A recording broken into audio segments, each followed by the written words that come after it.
Good morning everyone. Radhe Radhe. कैसे हैं आप सब? आई होप आप लोग बहुत ही अच्छे होंगे और आप लोगों की ब्लेसिंग से मैं भी बहुत ही अच्छी हूँ। तो ये बिल्कुल मॉर्निंग का टाइम है। आई थिंक 7 सवा 7 हो रहे होंगे। तो मैं लग गई हूँ झटपट से अपने कामों में, अपना योगा मेडिटेशन डन करके।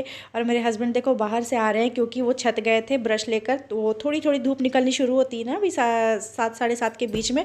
तो अभी थोड़ा मौसम ठीक है, लेकिन जब मैं वीडियो एडिट कर रही हूँ तो अभी बादल छाया हुआ है। तो ये वीडियो थोड़े पहले का है और बहुत दिनों से वीडियो शूट हुआ रखा था, लेकिन मैं एडिट नहीं कर पा रही थी क्योंकि पिछला व्लॉग आपने देखा होगा, मेरी तबीयत ख़राब थी। तो उस व्लॉग के बाद मेरी तबीयत और ज़्यादा बिगड़ गई। तो 2-3 दिन मुझे पूरा वायरल फ़ीवर हो गया। उसके बाद से मैं उठी हूँ, लेकिन काम तो नहीं रुकता है कितना भी तबीयत ख़राब हो जाए। तो थोड़ा बेटर फ़ील होने के बाद, थोड़ा क्या बहुत ही ज़्यादा बेटर फ़ील होने के बाद मैं झटपट से अपने वही रूटीन में आ गई हूँ वापस से। तो मैं अपना बेडशीट यहाँ पे चेंज कर रही हूँ क्योंकि मुझे झाड़ू लगाना है। तो सबसे पहले ऊपर की सफाई हो जाएगी ना, तो फिर नीचे अच्छे से क्लीनिंग करने में इजी होगा।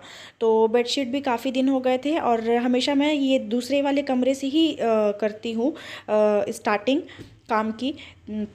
क्योंकि ये बेड में ज़्यादा मैस नहीं मचता है, क्योंकि सोना तो इसमें होता नहीं है। बस इस पे जो खुले हुए कपड़े वगैरह रहते हैं तो वही सब हटाना होता है। जैसा कि आपने देखा स्टार्टिंग में कपड़े ही कपड़े भरे रहते हैं डेली, क्योंकि हस्बैंड रात में ड्यूटी से आते हैं तो बस कपड़े खोलकर यहीं बेड पे रख देते हैं। ये बेड ना यूज़ करते हुए इसमें मैस मच ही जाता है। तो फाइनली उन सब चीज़ों को समेट कर यहाँ पे मैंने बेडशीट चेंज कर दी है। और ये बेड के नीचे ये आयरन वाला बेड है ना, तो इसके नीचे मैं यहाँ पे अपना बीन बैग रख देती हूँ, क्योंकि बीन बैग ज़्यादा यूज़ होता नहीं है। ये बैठ बैठ के ना बिल्कुल धँस सा गया है, तो ज़्यादा यूज़ नहीं हम लोग करते हैं। उसके बाद वो वाला बेड कंप्लीट करने के बाद अब मैं आती हूँ अपने सेकंड बेडरूम में। सॉरी, सेकंड नहीं, फर्स्ट बेडरूम बोलेंगे, क्योंकि हमारा जो मेन गेट है ना, जहाँ एंट्रेंस गेट है, वो घुसते साथ पहला बेडरूम यही पड़ता है, क्योंकि हॉल से दोनों बेडरूम अटैच हुआ है। तो मोस्टली यही हमारा बेडरूम है जहाँ पे हम लोग डेली बेसिस पे ये टीवी रूम भी है, टीवी भी हमारे इसी कमरे में रखा हुआ है। सोना वगैरह खाना पीना हर चीज़ इसी कमरे में होता है। बस उस कमरे को मतलब एज अ गेस्ट रूम समझ लीजिए आप।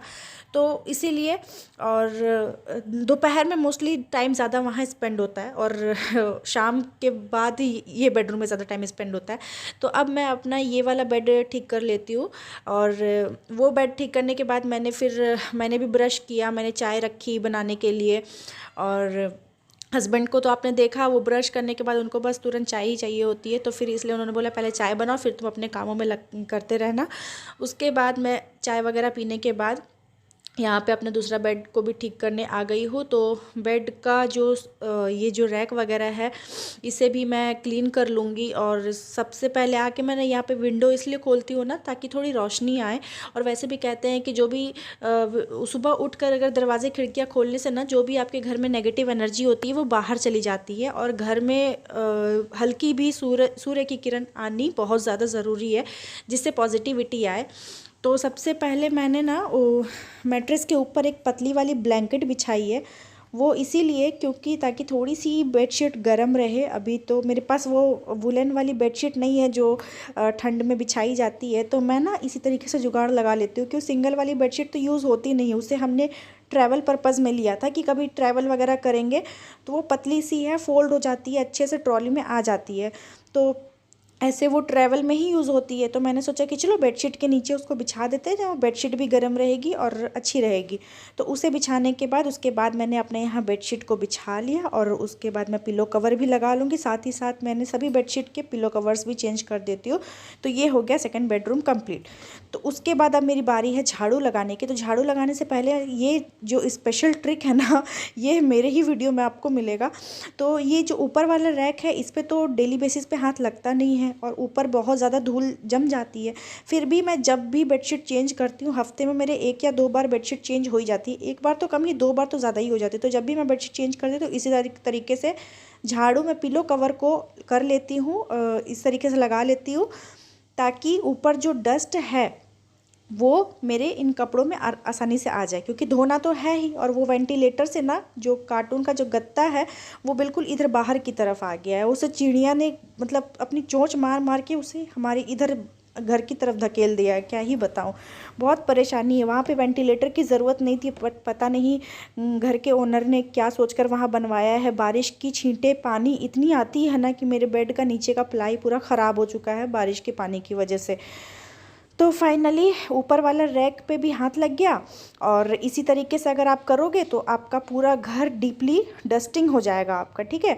उसके बाद मैं कॉलिन लेकर अपने जो मिरर्स वगैरह हैं उन सबको भी क्लीन कर लेती हूँ। जिन जिन चीज़ों पे कॉलिन यूज़ होता है मैं एक साथ पहले कॉलिन से वाइप ऑफ कर लेती हूँ। उसके बाद फिर कपड़े को गीला करके डस्टिंग करूँगी बाकी सभी चीज़ों पे। तो देखो उस कमरे और इस कमरे दोनों का ही मिरर मैंने अच्छे से कॉलिन से पोंछ दिया है, साफ़ कर दिया। और ये मैं पिलो कवर से ही पोंछ रही हूँ क्योंकि वो कपड़ा सॉफ्ट होता है ना, तो कॉलिन के लिए थोड़ा सॉफ्ट कपड़ा ही चाहिए। हालांकि डस्टिंग वाला कपड़ा भी मेरा सॉफ्ट ही है, लेकिन अभी उसे मैं गीला करके पोंछूंगी तो अब तो सब धोना है ही, तो इसीलिए मैंने सोचा कि चलो इसी से पोंछ देते हैं।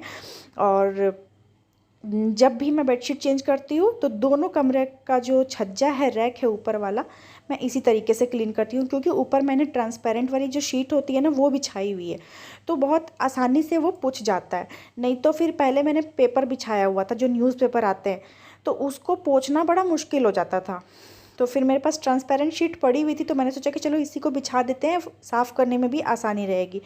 तो अलमीरा को क्लीन करने के बाद अब मैं यहाँ पे कूलर साफ़ कर रही हूँ। कूलर तो पता ही है आपको ठंड में यूज़ होती नहीं है, देखो बिल्कुल बंद पड़ी, इसका आगे से भी बिल्कुल मैंने इसे क्लोज़ करके रखा हुआ है। लेकिन अब सामान है, लाइट कलर है, तो जाहिर सी बात है डस्ट तो इस पर भी बैठेंगे ही, तो इसे भी अच्छी तरीके से क्लीन कर लेती हूँ। उसके बाद फाइनली मैंने बोला ना कि मैंने चाय वगैरह पी ली है, तो ये मैं आ गई हूँ किचन में और यहाँ चाय के बर्तन वगैरह पड़े हैं। अभी ज़्यादा कुछ भी नहीं हुआ है, बस सुबह की जो मेरी भागम भाग वाली जो काम मेरा रहता है ना, बस यही रहता है कि भाई घर पहले साफ़ हो जाए, खाना पीना तो बनता रहेगा।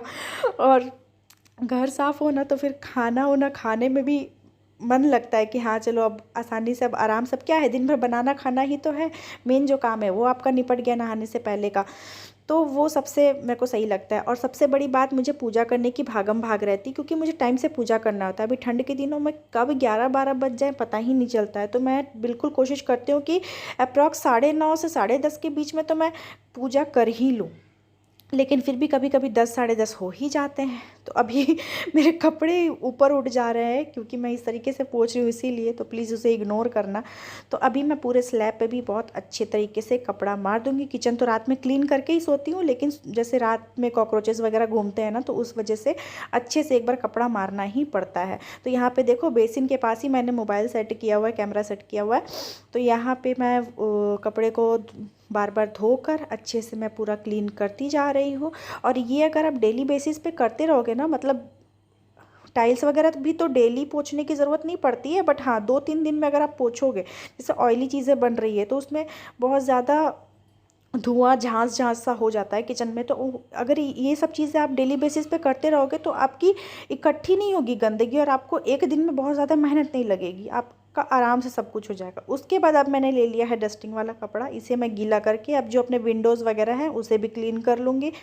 और ये तो डस्टिंग डेली ही रहता है। मैं कभी सोच ही नहीं सकती कि आज चलो झाड़ू पोछा करके नहा लेती हूँ तो हो गया काम ख़त्म, बिल्कुल नहीं। झाड़ू लगाने के बाद मेरा दूसरा काम डस्टिंग ही रहता है क्योंकि डार्क कलर के फर्नीचर्स है, आपको पता ही है, दिख ही रहे होंगे, तो बहुत ज़्यादा डस्ट उड़ के बैठती है और क्लियर दिखती है। तो अब उसे देखकर इग्नोर करके तो रहा नहीं जा सकता है। अब साथ ही साथ जो भी मेरे कपड़े हैं, मतलब जिन कपड़े से मैं पोंछ रही हूँ वही कपड़ों से रैक वगैरह भी पोंछ दूँगी, बालकनी के रेलिंग वगैरह सब चीज़ पोंछती हूँ। तो उसके बाद मैं अपना सब कुछ काम वाम करके चली गई थी नहाने वहाने। उसके बाद सीधा मैं आपसे शाम में मिल रही हूँ। तो ये मैंने रात में ना गाजर का हलवा बनाया था, डिनर वगैरह सब कुछ बन गया था, बस मुझे रोटियां सेकनी थी।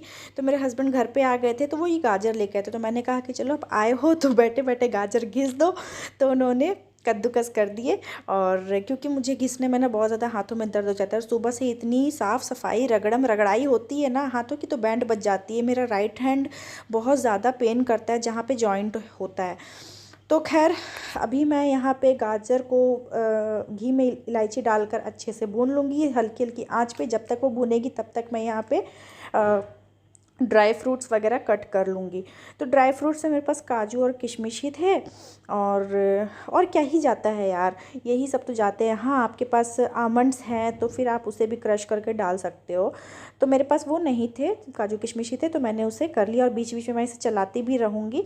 तो ये देखो भूनने के बाद थोड़ा सा ये हल्का मतलब गोल्डन ब्राउन टाइप में होने लगे, कलर इसका चेंज होने लगे, और बहुत ज़्यादा फैल जाता है यार वो, इसीलिए क्योंकि मैंने एक हाथ से मोबाइल भी पकड़ा हुआ है।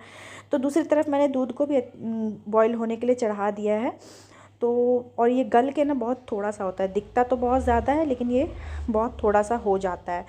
तो अब मैं साथ ही साथ इसे हल्का सा भूनने के बाद जब इसका मतलब घी पूरी तरीके से इसमें समा जाए तो फिर मैं यहाँ पे चीनी ऐड कर दूँगी। और देखो मैं यहाँ पे क्लोज लुक दिखा रही हूँ, और काजू किशमिश भी मैंने ऐड कर दिया। तो दूध की तो थोड़ा सा है ना, तो ये वाला दूध अभी दूसरे पहला भगोने में था, और दूसरा जो भगोना है अभी जो दूध आया है वो अभी दूसरे बर्तन में है, तो मैं इसमें भी और भी दूध ऐड करूँगी।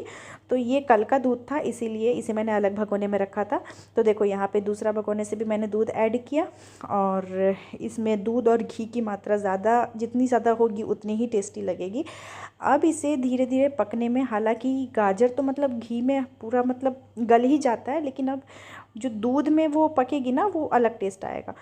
तो देखो अब इसे मैंने दूसरी तरफ ट्रांसफ़र कर दिया, क्योंकि मैंने एक साइड रोटियां मुझे बनानी थी, तो मैंने इसे धीमी धीमी आंच पर इधर बनने के लिए रख दिया। और यहाँ पर ये ऑलमोस्ट बन ही गया है, लेकिन थोड़ी सी कसर और है, तो इसे मैं ढक ढक कर रखूँगी बनने के लिए। और इतनी देर में मेरी रोटियां भी बन जाती है, लेकिन इन सब चीज़ों को बनाने में बहुत टाइम लगता है, और एक हाथ से करो ना तो बड़ा फैल भी जाता है। खैर अब जो है सो है, करना तो पड़ेगा ही। तो देखो ये कुछ इस तरीके का बना है। आई होप आपको अच्छा लगा होगा आज का व्लॉग, आज की रेसिपी अच्छी लगी होगी। रेसिपी में कुछ ज़्यादा कुछ तो नहीं शेयर किया बस, लेकिन हाँ मीठा शेयर किया है। तो एक बार आप ट्राई करना, बहुत लोग कुकर में भी बनाते हैं, लेकिन मुझे इसी तरीके से अच्छा लगता है। तो अगर अच्छा लगे तो लाइक और सब्सक्राइब ज़रूर करना। मिलते हैं आपसे नेक्स्ट